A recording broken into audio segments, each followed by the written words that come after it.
Labas, apie savo problemą turbūt pasakoti man net nereikia, matai ir taip, kad kovoju su bėrimais, bet negana to, kovojant su bėrimais naudojam daug įvairių skirtingų priemonių, kurios sausina odą ir to pasekoje turiu ir sausą odą, kuri, pavyzdžiui, dabar galbūt nesimato, bet šiuo metu man šerpetoja nosies galiukai. Yra būtent itin sausa ir jautri vieta ties šitomis vietomis.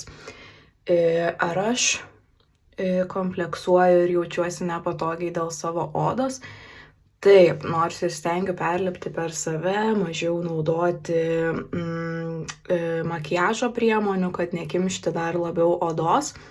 Bet deja, su bėrimais kovoju jau ganėtinai seniai, atrodo, geriu ir įvairius mišinukus odai, ir mitybą prisižiūriu, ir hormonų tyrimus nesenai dariausi, bet kaip problema nedingsta, taip jinai nedingsta. Ar aš noriu švytinčios ir skaisčios odos?